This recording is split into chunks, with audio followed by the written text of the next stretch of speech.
Bonjour et bienvenue à cette édition de la Tribune TVHR. On va consacrer l'émission d'aujourd'hui au dossier qui touche le fédéral parce qu'il y a beaucoup de choses qui se passent, notamment la visite de Mark Carney en Chine, tout ce qui se passe au niveau de la main-d'œuvre également. Il y a plusieurs dossiers qui touchent également la région et j'en parle avec mon invité, Mme Christine Normandin, qui est la députée fédérale du comté de Saint-Jean. Mme Normandin, bonjour. Bonjour, M. Tremblay. Bonne année. On peut encore se le dire? Oui, moi je dis que la première fois qu'on rencontre quelqu'un en mois de janvier, on peut se le dire. Alors, il n'y a pas de problème. C'est fait. Et permettez-moi de vous souhaiter, parce qu'on me l'a souhaité et j'ai trouvé ça tellement beau, de l'équilibre. Oui, bon, c'est bien ça. Voilà. Oui, exactement. C'est ce qu'on souhaite.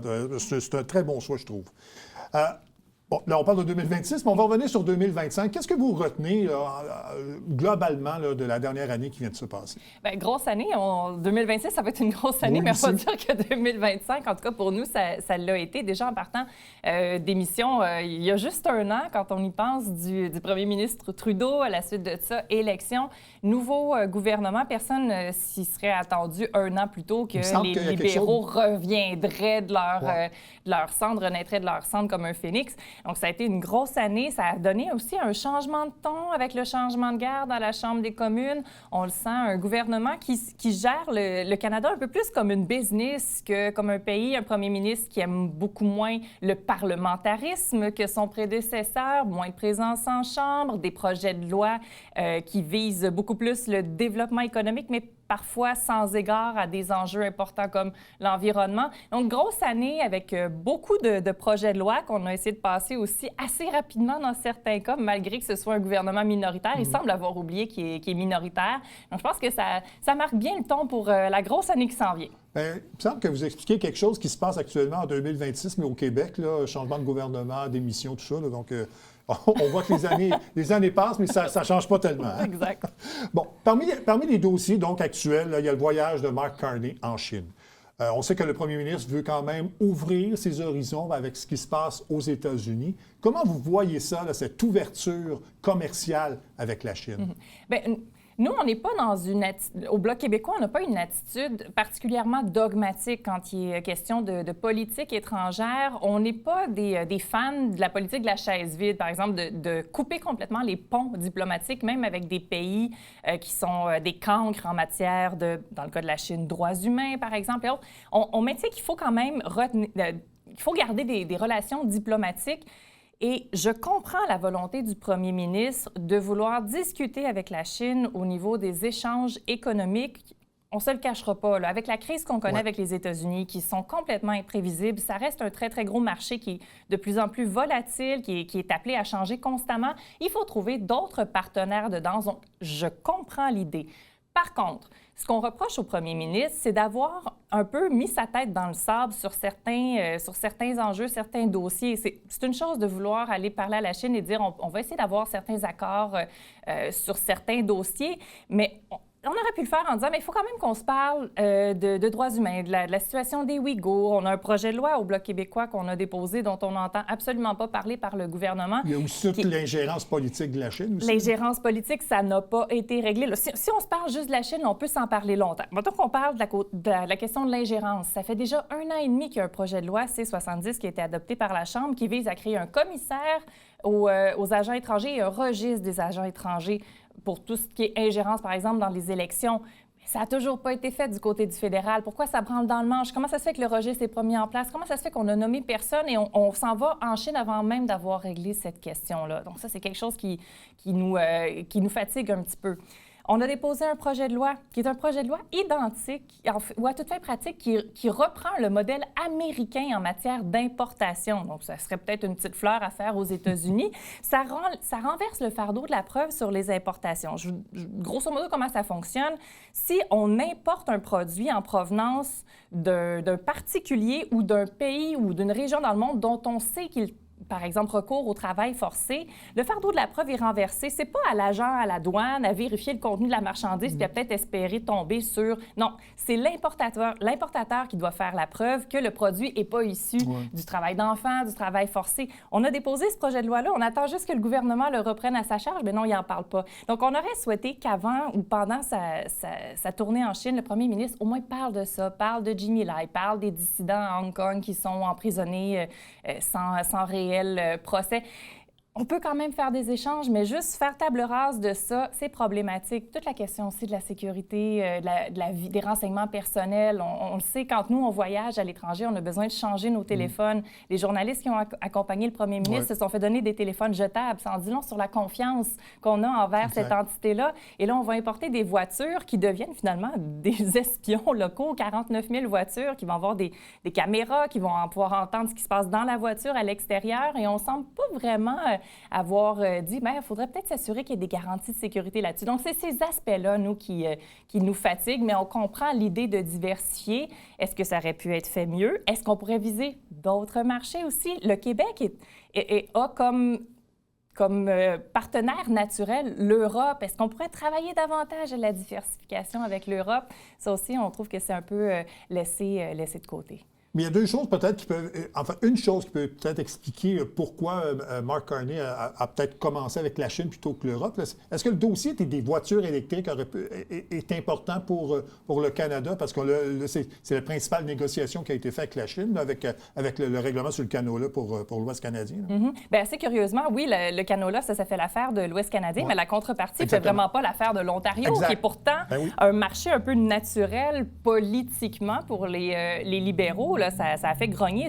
Depuis la dernière année, Doug Ford n'est pas sorti tant que ça contre Mark Carney. Il est même à la limite plus sorti contre sa maison naturelle qui est les conservateurs. Mais là, visiblement, ça n'a pas passé. Donc, on peut se poser la question sur est-ce que c'était vraiment un réel gain aller viser ce marché-là? Et si on nous dit, c'est parce qu'on veut décarboner le transport, avoir des voitures électriques qui soient plus accessibles à monsieur, madame, tout le monde, si on veut vraiment décarboner le Canada, il y a beaucoup d'autres façons de le faire. Puis en premier lieu, ce serait de ne pas financer la mise sur pied de nouveaux oléoducs pour de l'exportation de pétrole bitumineux vers l'Asie. Oui, c'est ça. En terminant dans ce dossier-là, donc, une ouverture avec la Chine, d'accord, mais peut-être pas aussi drastiquement que Mme Joly l'a expliqué, parce qu'elle, elle disait, bien, s'il faut rejeter les États-Unis, on rejettera les États-Unis, on va ouvrir d'autres marchés. Même si ça va mal avec les États-Unis, il faut quand même garder ce lien commercial avec les États-Unis, en tout cas, le plus possible. Mais il faut ménager la chèvre et le chou d'une certaine façon. Et si on se jette dans les bras de la Chine, c'est pas nécessairement de quoi plaire aux États-Unis. Ça reste un marché naturel. Les États-Unis souhaitent réagir, oui. Ça aurait pu être fait différemment, à mon avis. C'est comme si, tout d'un coup, la Chine, c'est le nec plus ultra, là, c'est le nouvelle panacée. Non, il y a du négatif de façon intrinsèque. Là. La Chine en soi comme marché, vu son dossier en matière de droits humains, entre autres, et de vie privée d'agences étrangères, il y a des problèmes. Mais en plus, ça frustre potentiellement encore plus un partenaire naturel qui est les États-Unis, tout aussi imprévisible qu'il soit. Donc, sans dire qu'il ne fallait pas le faire, on aurait souhaité que ça se fasse vraiment différemment. Bon, un dossier que je n'avais pas prévu, mais ça s'est ajouté entre le moment où je vous ai invité et votre présence, c'est tout le dossier du Groenland. Là, le Canada songe à envoyer des soldats pour protéger le territoire du Groenland. C'est quoi votre position là-dessus face au Groenland? Parce que là, si les États-Unis font quelque chose, là, ça va déstabiliser l'OTAN de manière majeure. On n'aurait jamais vu ça de l'histoire de l'OTAN, un pays membre qui s'en prend à un autre. Oui, effectivement, on perd complètement nos repères en matière de géopolitique internationale. Là. On est loin du 20e siècle. Il y a des choses qui se passent qu'on ne sait pas trop comment réagir parce que c'était vraiment dans les cartons de personne. Le fait d'envoyer des troupes canadiennes en Arctique ou ailleurs, c'est pas quelque chose en soi qui est nouveau. Et je me souviens d'opérations comme Cold Response, qui est justement des opérations conjointes avec les différents pays de l'Alliance. Oui, puis je pense que le Canada tient même des exercices militaires dans ce coin-là. Absolument, c'est ça, Cold Response, ça c'en était une pour voir comment on pourrait réagir en cas d'invasion de pays non OTAN. On pense généralement plus à la Russie et à la Chine dans l'Arctique. Donc, un déplacement militaire en soi, c'est pas nécessairement quelque chose qui me surprend, mais effectivement, la raison, si c'est spécifiquement pour répondre potentiellement à une attaque américaine, c'est là où ça devient un terrain qui est complètement inconnu. Quand même, c'est mieux d'être plus près qu'autre chose, mais ça nous envoie un assez mauvais message sur la tension qui existe avec les États-Unis. Peut-être que le Canada aurait pu être aussi, sur le Groenland, mais aussi sur ce qui se passe au Venezuela, être un petit peu plus sans être agressif dans sa réponse. Je comprends que ça reste un voisin, un partenaire économique qu'on ne veut pas brusquer inutilement, mais un rappel peut-être un petit peu plus franc de l'importance à l'international de l'indépendance des pays, de leur non-violabilité. Ça s'applique pour le Venezuela, ça s'applique pour le Groenland. On est loin de l'époque où le Canada était le premier à se lever contre l'apartheid, par exemple. Oui, exactement. Bon, il y a un dossier qui a fait la manchette dans la presse, notamment après les fêtes. C'est tout le dossier de la mobilité de la main-d'œuvre. Le Bloc québécois a pris position là-dessus. Ottawa veut réglementer là, ce qui mettrait fin, en fait, là, à la pression sur les provinces.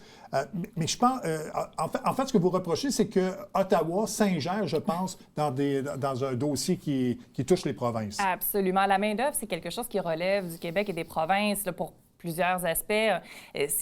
Par exemple, les corps de métier sont réglementés par les provinces, tout l'aspect de la langue utilisée en milieu de travail pour obtenir certaines qualifications. Donc, c'est vraiment quelque chose qui relève de ce que les provinces savent faire parce qu'elles connaissent leur terrain. Et historiquement, il y avait des ententes avec le fédéral pour des transferts de sommes. Donc, on s'entendait, on signe un contrat et en fonction de ça, le fédéral, qui a plus d'argent que les provinces, là, on pourrait se parler du déséquilibre fiscal longtemps, c'est pas très, très sexy, mais ça reste quand même le nerf de la guerre.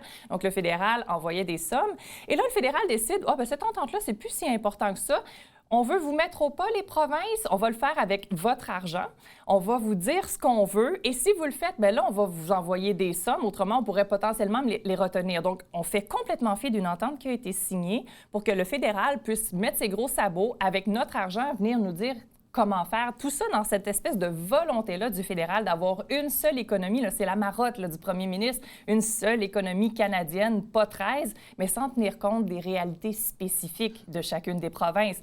Je ne dis pas qu'il ne faut pas améliorer, par exemple, le commerce entre les provinces, la mobilité de la main-d'œuvre, mais il y a quand même des balises qui sont là pour des raisons évidentes. Là, si on se met, par exemple, à avoir de la main-d'œuvre en construction au Québec, mais qui ne parle pas français, est-ce que ça ne peut pas poser un risque, dans certains cas, pour la sécurité des bâtiments? C'est un exemple parmi tant d'autres, et c'est pour ça que c'est les provinces qui sont responsables de l'administration, de la gestion de la mobilité de leur main-d'œuvre. C'est pas pour rien qu'il y a des ententes qui sont signées avec le fédéral pour qu'il respecte ce champ de compétences-là, et le fédéral dit non, ça, c'est pas important. Finalement, c'est moi qui décide avec notre argent. Mais là, est-ce que cette loi-là est en vigueur ou c'est une volonté d'Ottawa de changer les règles? En fait, ça n'a même pas besoin d'une loi. C'est ça l'enjeu. Le contrat existe déjà pour les transferts d'argent en mobilité de la main-d'œuvre. Et là, le fédéral vient dire je vais rajouter des montants et les provinces qui se plient à ma volonté vont l'avoir. Mais cet argent-là, il vient de la poche des contribuables, donc québécois. Donc, si le Québec dit non, vous n'avez pas affaire à nous dire quoi faire dans ce champ de compétences-là, c'est de l'argent de la poche des Québécois qui va sortir pour aller en donner à d'autres provinces qui, elles, se plient à la volonté du fédéral. Donc, le fédéral, avec son pouvoir de dépenser, s'achète des champs de compétences. Bon. Et ça, même si hypothétiquement, le Québec recevait plus d'argent, il y a quand même, vous dénoncez ça parce qu'il y a quand même de l'ingérence qui est faite par Ottawa. Exactement. Il faudrait que le Québec réponde aux critères du fédéral qui ne s'appliquent pas nécessairement, là. S'ils sont bons, bien, ils sont probablement déjà dans l'entente qu'on a signée. S'ils ne le sont pas, c'est peut-être parce que le Québec disait non, ça, c'est pas une bonne idée, puis vous n'allez pas nous dire quoi faire de cette façon-là sur tel sujet. Donc, si c'est pas déjà dans l'entente, c'est parce que le Québec y a pensé en quelque part, et souvent, ça va être l'aspect linguistique qui va poser problème, mais pour de bonnes raisons. Ça peut être pour des enjeux de sécurité. Oui. Et ça relève de Québec. Mais là, Québec se fait dire, bien, vous n'aurez pas d'argent à moins que vous fassiez exactement comme nous, on veut, alors qu'on ne comprend pas nécessairement comment ça fonctionne. Bon. Vous l'avez effleuré tantôt, c'est l'entente entre Ottawa et l'Alberta concernant la construction d'un pipeline là, pour développer l'Alberta, ce qui ne fait pas l'affaire de la Colombie-Britannique, ce qui ne fait pas l'affaire de plein de monde. Ça a amené à la démission du ministre Stephen Guilbeault. Quelle est votre position là-dessus? Comment vous expliquez, en fait? Parce que c'est un peu un volte-face, parce que l'ancien gouvernement, sous l'ère de Justin Trudeau, n'aurait pas signé ce genre d'entente-là. Et Mark Carney arrive, et lui, pour faire plaisir à l'Alberta, qui est une province qui, disons-le, a approuvé une question référendaire, Donc, comment vous voyez ça, cette prise de position-là de Mark Carney? Je ne vais pas peinturer l'ancien gouvernement comme étant particulièrement vert non plus. Non, C'est non, quand non, même non, le non, gouvernement de Trans Mountain. Il y a des Non, mais milliards ils qui l'ont ont quand été mis même pas là-dedans. fait. Oui. Mais ils l'ont quand même pas fait. Donc, de voir Mark Carney présenter ce projet-là, ce projet de loi, c'est même pas un projet de loi, ce grand projet-là, là, comme ils aiment les appeler, là, les grands projets d'intérêt national, puis que ça signe des ententes sans qu'une province importante soit, soit dans la boucle. Là, ça passerait toujours bien sur le territoire de la Colombie-Britannique, puis ça a été fait un peu dans son dos. C'est comme leur nuit des longs couteaux à eux autres, finalement. Ça en dit long sur cette volonté-là de Mark Carney de faire les affaires comme il le veut, puis en ayant le moins de barrières possible pour le faire. Et ça inclut, par exemple, tout le débat parlementaire. C'est très PDG comme façon de gérer. Je veux que ce soit fait, ça va être fait, sans égard à plusieurs aspects.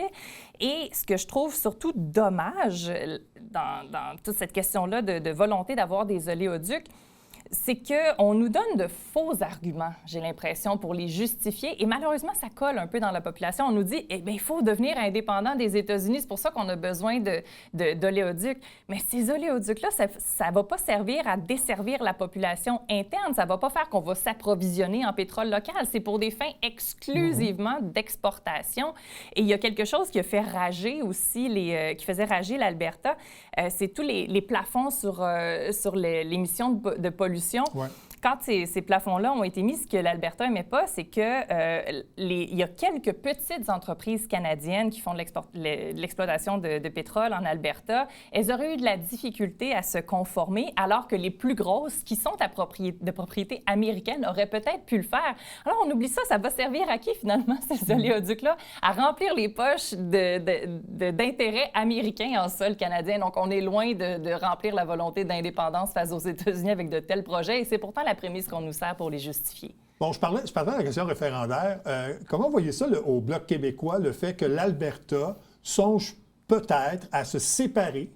On a même approuvé là, la question référendaire tout récemment, si éventuellement il y avait un référendum. Comment vous voyez ça? Moi, je peux vous garantir une chose, c'est pas nous qui va aller les voir pour leur faire un love-in. On l'a déjà vécu. Ça leur appartient. S'ils souhaitent se prononcer sur leur propre indépendance, mais qu'ils le fassent grand bien leur en face. On est possiblement même pas d'accord sur les volontés derrière, mais ça ne nous appartient pas et c'est pas à nous à aller leur dire quoi faire. Donc, de la même façon qu'on a trouvé ça pour le moins regrettable, et je pèse mes mots à l'époque, que des gens de l'extérieur viennent s'en mêler en nous disant quoi faire, c'est pas nous qui allons nous en mêler, sinon que pour dire que le droit à l'autodétermination, si c'est bon pour les Albertains, c'est bon pour tout le monde, le Québec, l'Ukraine, le Venezuela, le Groenland. C'est assez curieux de voir le premier ministre dire oui, c'est quand même bon pour d'autres pays, mais chez nous, par exemple, le droit à l'autodétermination va à bof. On veut notre mot à dire, on a une loi sur la clarté, on va vous dire comment penser. Bon. Et là, c'est juste comme ça, parce que quand j'ai vu la question arriver, est-ce que cette question-là est plus claire que celle de 95? Oh mon Dieu! Oui, je pense qu'elle est relativement simple oui, c'est ça. quand je l'ai lu. Mais à tout événement, la clarté de la question, là, parce que ça aussi, c'est quelque chose sur lequel le fédéral aime taper la loi sur la clarté. Ah oui, la loi Entre vous et moi, y a-tu quelqu'un qui savait pas vraiment pourquoi il allait voter en 95? Je vous pose la question, il n'y avait même pas besoin de la lire, la question. C'est un peu une boutade, parce que dans le fond, on sait très bien, oui, c'est ça, non, c'est ça, puis il n'y a rien d'autre. Exactement. Mais bon, c'est pas tout le monde qui pense comme ça. Puis justement, il y a eu des révélations sur le premier ministre chrétien qui disait d'un côté de la bouche « Oh oui, c'est pas très, très clair la question, il faudrait le contester », mais qui disait « Oh, au lendemain, si c'est un non, ben c'est un non clair. »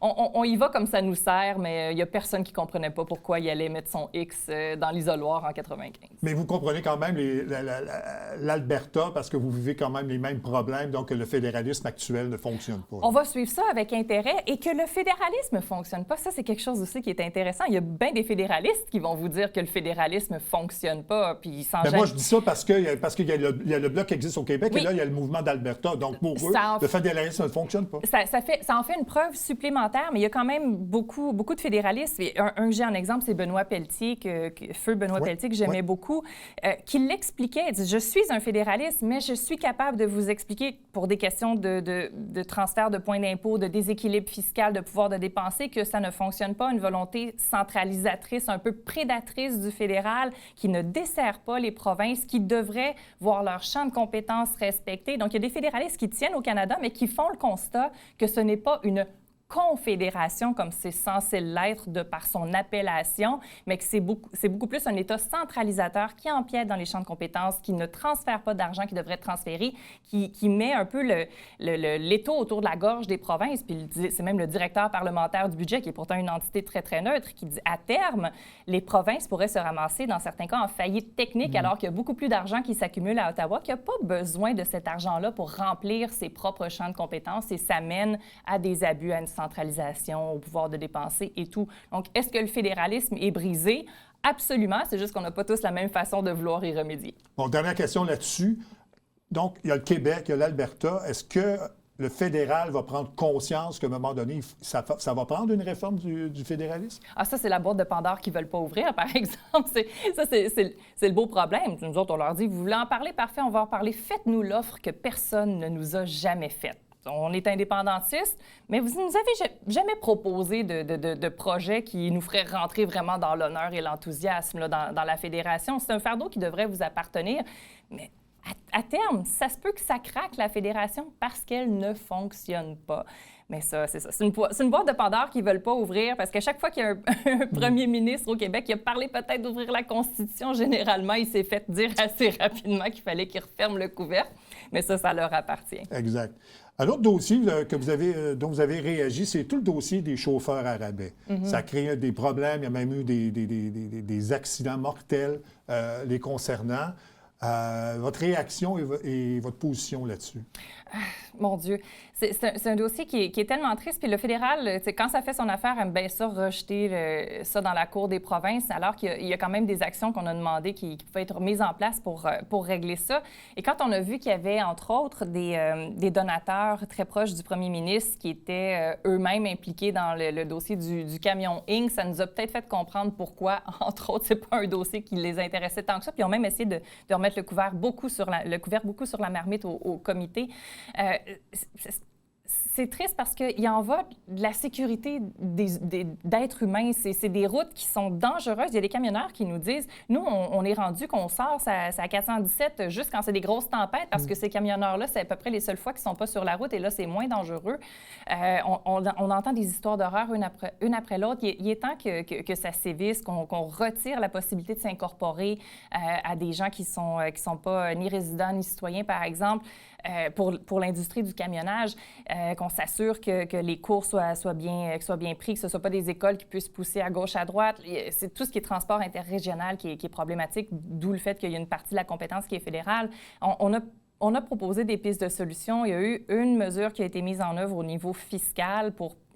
Ça mitige un peu le problème, mais c'est pas suffisant. Là. Ouais. C'est juste un plaster sur une hémorragie. Et on trouve ça dommage que ce soit pas pris de façon plus sérieuse par le gouvernement. Puis il faut aussi réglementer davantage, là, parce qu'il y a évidemment toute la prise de charge, le nombre d'heures passées sur les routes et tout ça. C'est ce qui a créé, d'ailleurs, c'est ce qui a amené l'embauche de ces travailleurs-là, justement, parce qu'eux acceptent de faire plus d'heures et...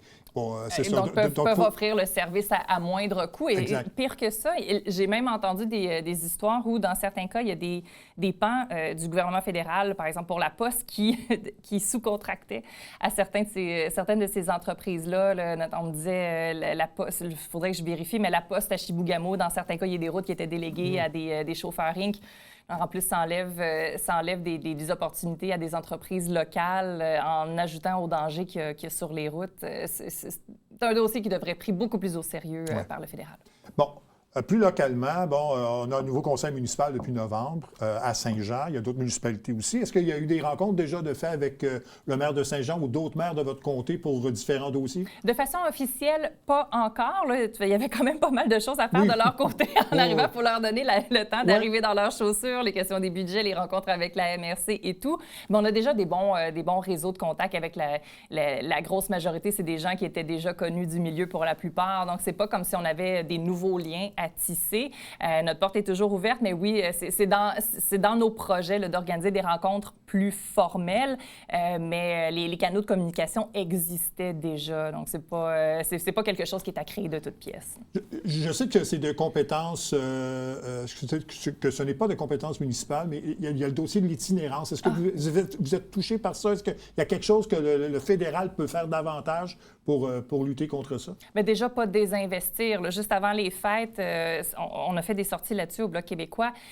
Il y avait un programme qui avait été mis en place pendant 2 ans par le fédéral, qui est un soutien pour l'aide au campement qui existe et qui ont poussé dans plusieurs municipalités. C'est de l'argent qui est envoyé, entre autres, aux organismes qui aident à la lutte contre l'itinérance. Il y a 2 organismes, au moins dans la région, qui recevaient de ces montants-là. Et on a vu dans le dernier budget que ça n'allait pas être renouvelé à partir du mois de mars. Donc, la crise est encore très, très, très présente. Donc, déjà, comme on dit, si vous n'aidez pas, au moins, nuisez pas en retirant des sommes que vous aviez déjà annoncées. Mais tout le reste aussi qui vient du fédéral, faudrait arrêter de retenir des montants pour des aspects qui touchent à des vases communicants avec l'itinérance. Par exemple, le logement. L'itinérance, souvent, est la résultante de logements beaucoup trop chers. Là, c'est pas, on a un visage de l'itinérance qui a changé, des gens qui ont travaillé toute leur vie ou qui travaillent encore, même dans certains cas, des aînés. On a le projet de loi du Bloc québécois sur la sécurité de la vieillesse qui est finalement mort au feuilleton.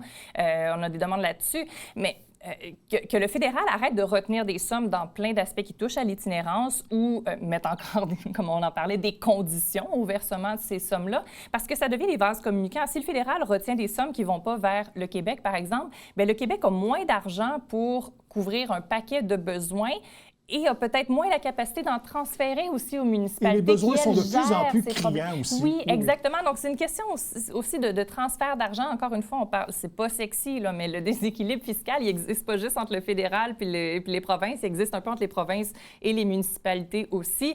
Et comme c'est les municipalités qui le gèrent au quotidien et qui ont besoin d'engager des fonds, des ressources pour aider au dossier de l'itinérance, bien, il faut s'assurer que l'argent, finalement, descende à plusieurs endroits, que les programmes ne soient pas constamment criblés de conditions qui n'ont pas de bon sens ou toujours sujets à être coupés à la dernière minute, qu'il n'y a pas de pérennité dans les fonds. Mme Normandin, merci infiniment de votre visite. On a traité de plusieurs dossiers. On va espérer que 2026, vous avez mentionné plus d'équilibre. Voilà. On va espérer ça. Merci beaucoup. Ça fait plaisir. Voilà, ça complète cette édition de la Tribune TVHR. J'espère que ça vous a plu, mesdames, messieurs. À la prochaine. Au revoir.